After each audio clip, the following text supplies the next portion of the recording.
there's always someone else's life you can compare yours to.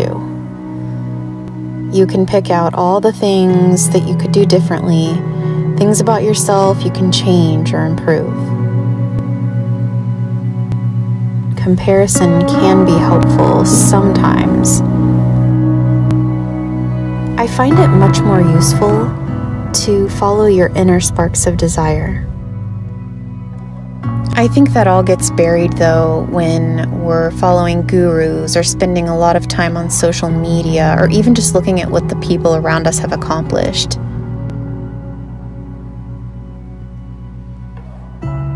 When you look all the way back to your childhood, you'll find that the universe has probably been dropping hints at you since then about the kind of person you are deep down, when no one is looking, when there's no one to compare yourself to. This summer, something changed in me, and I became so empowered just by stepping away from everything else and stepping into myself.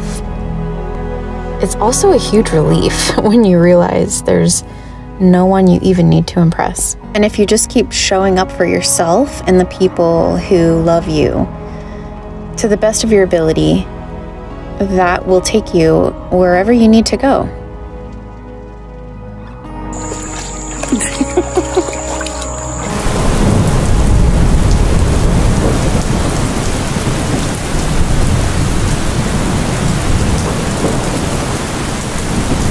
I went to a local farm where they host these flower cutting events and cut enough flowers to make bouquets for every single room in the house. And it was just so relaxing and beautiful and healing to just be surrounded by all these beautiful flowers.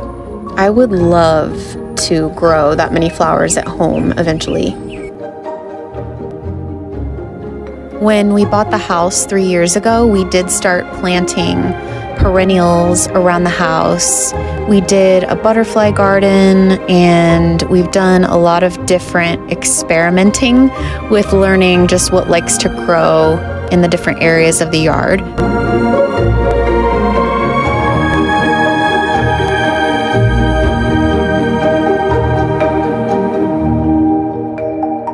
Hi, it's Monday. It's 2 p.m. I'm still in my robe and I'm guilt-free. Yay!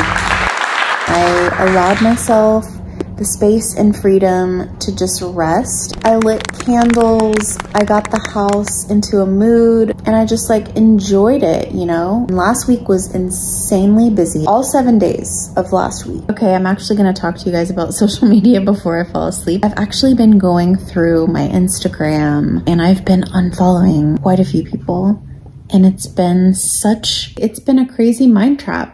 It's just social media, but I'm trying to declutter my feed. All I can do is think, oh my gosh, I hope this person doesn't think that I don't like them anymore. Something I noticed is a lot of my favorite artists hardly ever use the app. Everything changed in 2020, if you know what I mean. Then it felt like Instagram was trying to save itself by creating threads, but then they were trying to call it a Twitter rival. It was integrated with Instagram. Most Instagram users, I don't know why they would want to Twitter I don't know.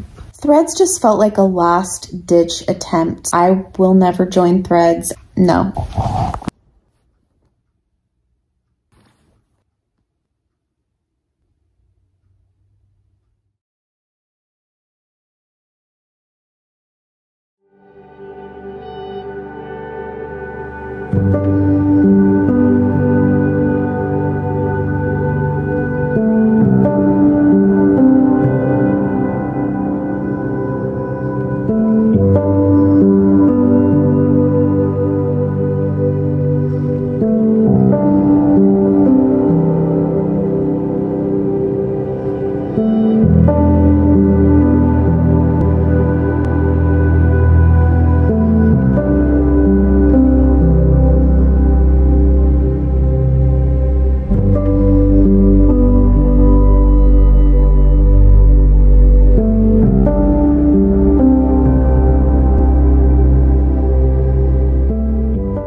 I don't travel around as much as I used to, but one of my favorite places I keep going back to with my husband is upstate New York, and we've even talked about moving there, but I don't know if that would actually happen. So for now, it's just a nice home away from home. The last time we went, we sat underneath this enormous tree that was just such a magical looking fairyland spot. And my husband made me a wreath for our anniversary that's hanging in our kitchen now.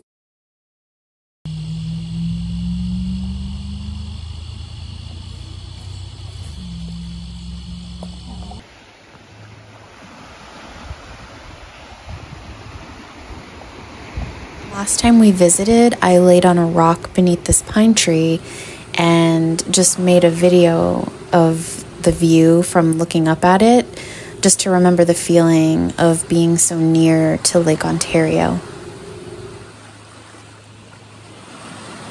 I think that was probably my favorite moment of the entire summer, if not the entire year. It was just such a simple moment, but that was the moment I think something shifted inside me, and I feel like I've been a different person ever since.